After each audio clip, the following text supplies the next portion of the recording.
লাগাতার এসআইআর আতঙ্ক আর আত্মঘাতী হওয়ার খবর, পরপর সেই খবর আবারও চাঞ্চল্য বাড়াচ্ছে, ছড়াচ্ছে।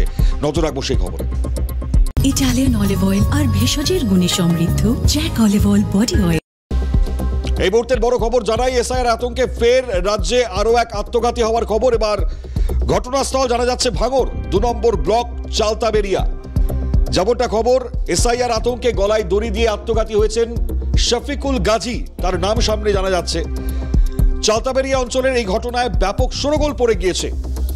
যেভাবে কাগজপত্র জোগাড় করা একটা বড়সড় পরিসর বা পরিস্থিতি তৈরি হয়েছে, কেউ কেউ আত্মঘাতী হচ্ছেন। 2002 সালের তালিকায় নাম নেই, কারোর বাবার নাম নেই, তার জন্য আত্মঘাতী হওয়ার খবর। এবার ভাঙড় চালতাবেরিয়া, সেখান থেকে খবর উঠে আসছে আত্মঘাতী হওয়ার। কি বলছে পরিবারের মানুষজন, শুনবো। এরকম ওই বিষয়ের জন্য বিশাল তদন্ত হচ্ছে, তা আমার তো কোনো পরিচয়পত্র নেই। বাপ মা তো আমার টার্গেট দিয়েছে, তা আমি সেই জায়গায় আমি পৌঁছবো কীকে? তা তুই তোর জায়গায় থাক, একে মেয়ে এসে এসে আমি এই অ্যাক্সিডেন্ট রুগী, আমি কী করবো বলে হঠাৎ একটু খেয়েছি, খেয়েই উলমাত করতে একটু মতো খেয়ে নেশা করে বলতে শুয়ে পড়েছে। সকালবেলা হঠাৎ আমি গরু নিয়ে গেছি, ও দেখছি 8টা বাজে তখন উঠেছে, উঠে আর কি আমি এসে দেখি ঘরে দরজা দেবো কেন, গিয়ে দেখি ঝুলতেছে। আর না তো আমাদের কোনো ঝগড়া দেওয়া হয়নি। চাই যদি ঝগড়া হতো তাহলে আমি রাত্রিরে রান্না করেছি, আমরা খেয়েছি। আর 1 নম্বর ওই করে আর কি এই এসআইয়ের জন্য আর কি বলছে, আমি তো আমার কোনো তোর তো ঠিকানা আছে, আমার তো কোনো বাপের কোনো ঠিকানা নেই যে আমি সেই জায়গায় গিয়ে দাঁড়াবো। পরিবারের বক্তব্য আপনাদেরকে শোনাচ্ছিলাম। শওকত মোল্লা তিনি ইতিমধ্যেই পরিবারের সঙ্গে দেখা করেছেন। পূর্বের বিধায়ক শওকত মোল্লার উপস্থিতি লক্ষ্য করা গিয়েছে। এই মুহূর্তে আপনাদেরকে সেই ছবিও দেখাচ্ছি। এবং খুব স্বাভাবিকভাবেই গোটা ঘটনায় বিভিন্ন জায়গায় যে ধরনের পরিস্থিতি তৈরি হয়েছে, সেখানে দাঁড়িয়ে তৃণমূলের তরফ থেকে যে বক্তব্য আগেও বলা ছিল যে পরিবারের পাশে দাঁড়ানোর, একে একে কিন্তু প্রত্যেকে পৌঁছচ্ছেন। এক্ষেত্রে দাঁড়িয়েও তার অন্যতা নয়। শওকত মোল্লা তিনি হাজির হয়েছিলেন, পরিবারের সঙ্গে সাক্ষাৎ সেরেছেন এবং সাক্ষাৎ সারবার পর তার প্রতিক্রিয়া পাওয়া গিয়েছে। কি বলছেন শওকত মোল্লা সেটাও শোনাই আপনাদের। আমাদের ভাঙড়ের শফিকুল গাজী, বয়স মাত্র 35 বছর। ও এখানে জামাই হিসেবে থাকতো। ওর সেরকম কোনো কাগজপত্র ছিল না, যার ফলে গত 2-3 দিন ধরে ও খুব হতাশাগ্রস্ত ছিল। বাড়ির পরিবাররা করলেও তবু সে গলায় দড়ি দিয়ে মারা গেছে। আমরা ইতিমধ্যে আমাদের নেতা অভিষেক বন্দ্যোপাধ্যায়ের সঙ্গে যোগাযোগ করেছি। উনি অবশ্যই বলেছেন যে তুমি যাও বা পরিবারের পাশে দাঁড়াও, আমরা সব ধরনের সহযোগিতা। এটা সম্পূর্ণ বিজেপির চক্রান্ত। বিজেপি চাইছে এই মৃত্যুর হোলি খেলা করতে। আজকে সেই মৃত্যুর হোলি খেলাটা গোটা বাংলা জুড়ে চলছে। একের পর এক মানুষ এই এসআইআর আতঙ্কে মারা যাচ্ছে। লাগাতার আত্মঘাতী হওয়ার খবর রাজ্যে সামনে আসছে, চাঞ্চল্য ছড়াচ্ছে। আবারও বলছি যেটা প্রথমে বলছিলাম। আর এ প্রসঙ্গে প্রতিক্রিয়া নেব। এই মুহূর্তে কেন্দ্রীয় শিক্ষা প্রতিমন্ত্রী সুকান্ত মজুমদার আমাদের সঙ্গে টেলিফোন লাইনে রয়েছেন। সুকান্ত দা, আবারও এক আত্মঘাতী হওয়ার খবর। এবার ঘটনাস্থল ভাঙড়, গলায় ফাঁস দিয়ে আত্মঘাতী হয়েছেন এসআইআর আতঙ্কে। কি বলবেন? কে প্রমাণ করলেন যে এটা এসআইআর আতঙ্কে আত্মঘাতী হয়েছে? আপনার কাছে পোস্টমর্টম রিপোর্ট আছে বা ডিটেকটিভ এজেন্সির কোনো রিপোর্ট আছে, তদন্ত কোনো সংস্থার রিপোর্ট আছে? এটা মিডিয়াকে দিয়ে, কিছু মিডিয়াকে খাইয়ে একটা এরকম হাইপোথিসিস তৈরি করা হচ্ছে যে কেউ যদি অবৈধ সম্পর্কের জন্য আত্মহত্যা করে, তাকেও বলা হবে যে সে এসআইআর এর জন্য আত্মহত্যা করেছে। কারণ নাম যদি 2002 এর লিস্টে থাকে, তার আতঙ্কের কোনো বিষয় নেই। এনার নাম 2002 এর লিস্টে ছিল কি নাম ছিল না, সেটাকে আগে তদন্ত করুন আপনারা। আচ্ছা, কিন্তু শওকত মোল্লা সেখানে উপস্থিত হয়ে বিজেপির চক্রান্ত বলে দাগিয়ে দিচ্ছেন। শওকত মোল্লা নিজে বেটা পাকিস্তানি, সে আবার কি বলবে? তার তো মানসিকতা পাকিস্তানি, সে পাকিস্তানি মানসিকতা নিয়ে এখানে থাকে। হ্যাঁ, হিন্দু বিরোধী সাম্প্রদায়িক একজন ব্যক্তি, যাকে ফোন করলে সে দুর্গাপুজোতে যায়, আবার ফোন করে যখন লোকে জিজ্ঞেস করে তার মুসলমান সম্প্রদায়ের মানুষ যে আপনি এটা তো কাজ করছেন, এটা কাফেরের কাজ বলছে, সেখানে বলে হ্যাঁ আমি এটা তো ঠিক হয়নি মুসলমান হিসেবে। তার কাছ থেকে আমাদেরকে শুনতে হবে কে কোথায় মারা যাচ্ছে।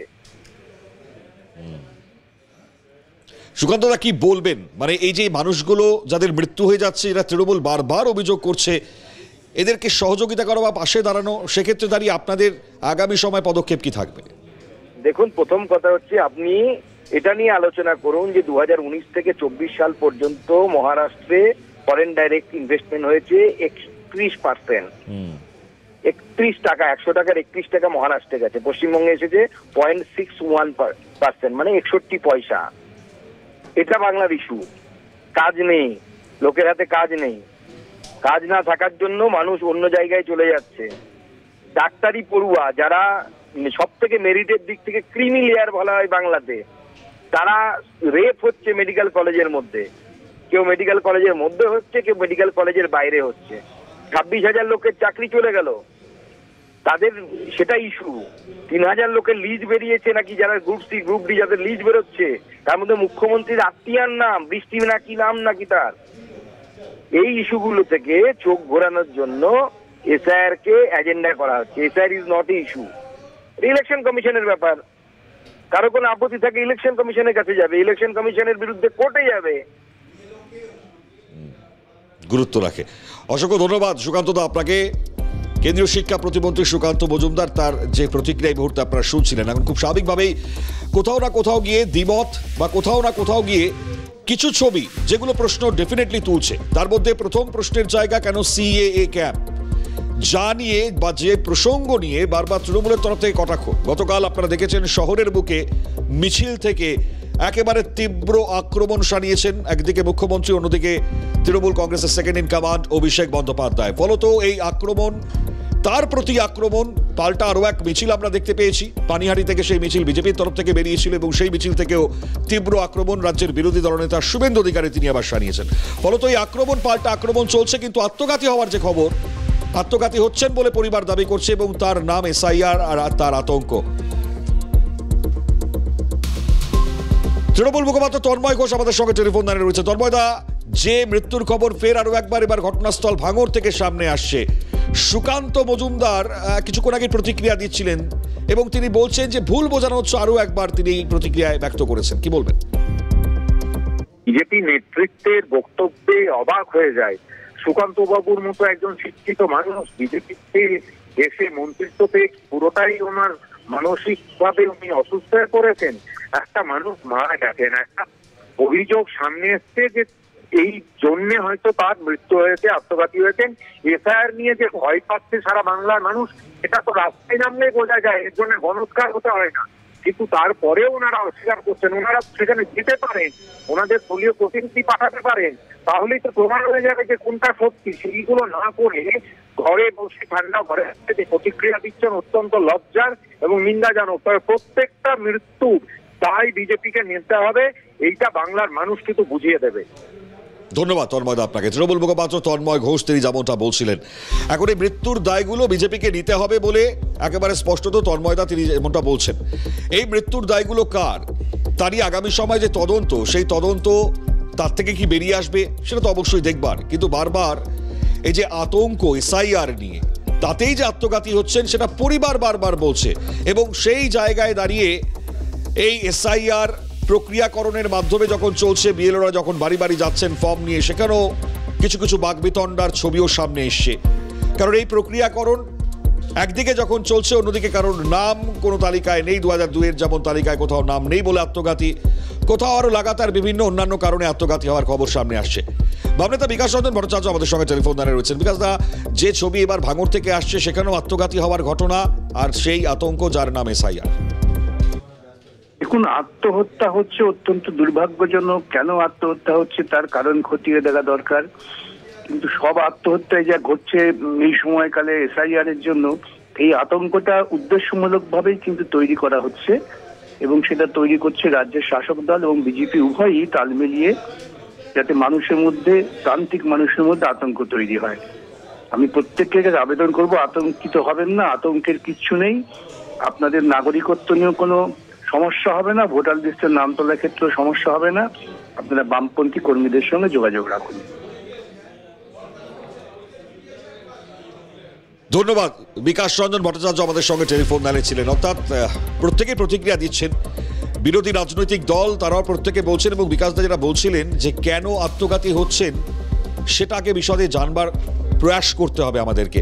এবং ঠিক এই জায়গায় দাঁড়িয়ে প্রশ্নটা স্বাভাবিকভাবে আসছে কারণ এই আত্মঘাতী ঘটনাগুলো যেমন একদিকে দাঁড়িয়ে শাসক দল তৃণমূল কংগ্রেস তারা যখন অভিযোগ পাচ্ছেন, পরিবার যখন দাবি করছে, সেই পরিবারগুলোর পাশে দাঁড়াতে প্রত্যেকে যাচ্ছেন। কোথাও বিধায়করা পাশে যাচ্ছেন, কোথাও তৃণমূলের সর্বোচ্চ নেতৃত্বরা তারা যাচ্ছেন বাড়ি বাড়ি, সেখানে গিয়ে প্রত্যেকের পাশে দাঁড়াচ্ছেন এবং তাদেরকে স্পষ্টত বোঝাচ্ছেন যে জায়গাগুলো থেকে দাঁড়িয়ে। গতকালও যেমনটা বার্তা আমরা শুনতে পেয়েছিলাম, গতকাল যেভাবে বার্তার মাধ্যমে সুস্পষ্ট বক্তব্য শাসক দল তাদের তরফ থেকে স্পষ্ট করা হয়েছে যে একদিকে দাঁড়িয়ে বিজেপির এটা চক্রান্তের জায়গা এবং তারা চেষ্টা করবে এই জায়গা থেকে দাঁড়িয়ে এনআরসিতে নিয়ে যাওয়া। আর এই মুখোশটা কোথাও না কোথাও খুলে যাচ্ছে আর এই মানুষগুলো আতঙ্কিত হয়ে পড়ছে, তার কারণ একমাত্র বিজেপি, এটা শাসক দল অভিযোগ সামনে আসছে। আর এই একে একে এই পরিস্থিতিগুলোর মধ্যে যেটা আমাদের সব থেকে বড় মনে উদ্বেগ জাগাচ্ছে তা হচ্ছে যারা আমার রাজ্যের বাসিন্দারা, তাদের এই মৃত্যুগুলো কোথাও না কোথাও প্রশ্ন তুলছেই।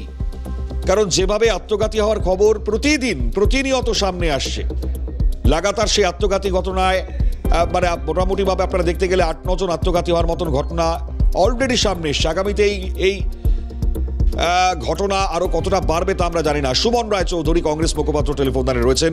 সুমনদা, আবারও ফের আত্মঘাতী হওয়ার ঘটনা, এবার ভাঙড় ঘটনাস্থল।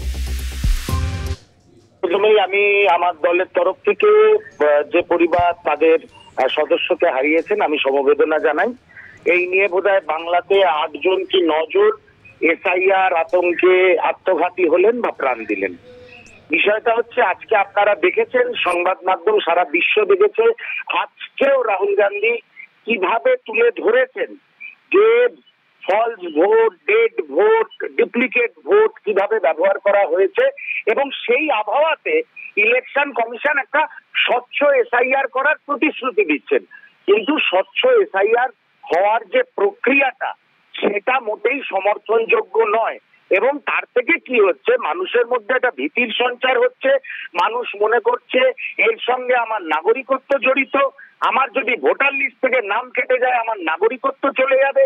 এই নিয়ে যে একটা ভীতির সঞ্চার তৈরি হয়েছে, সারা ভারতবর্ষে সঞ্চারিত হয়েছে, এটা অত্যন্ত দুর্ভাগ্যজনক।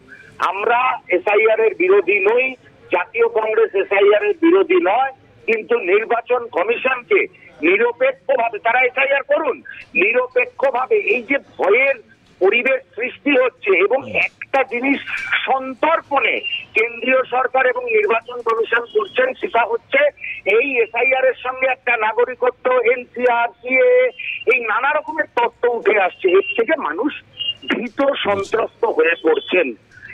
এটা অত্যন্ত নিন্দনীয়, ধিক্কারজনক এবং আমি আমার সম্পূর্ণ সমবেদনা জানাই এবং আমার দলের তরফ থেকে নির্বাচন কমিশনের কাছে মানুষের যাতে আর প্রাণহানি না হয় তাদের দায়িত্ব জ্ঞানহীন কাজের জন্য সেই আবেদন রাখি, তারা সুস্থ, স্বাভাবিক এবং ট্রান্সপারেন্ট ওয়েতে তাদের প্রক্রিয়া নিয়ে এগিয়ে যাক। ধন্যবাদ সুমনদা।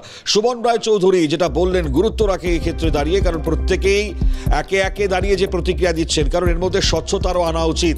আর যা মৃত্যু হচ্ছে সেই মৃত্যু যাতে আর না ঘটে তার জন্য ইমিডিয়েট ওয়েতে, সেটা একদিকে যখন কেন্দ্রের সরকার, অন্যদিকে দাঁড়িয়ে নির্বাচন কমিশন, প্রত্যেকের পদক্ষেপ করা উচিত।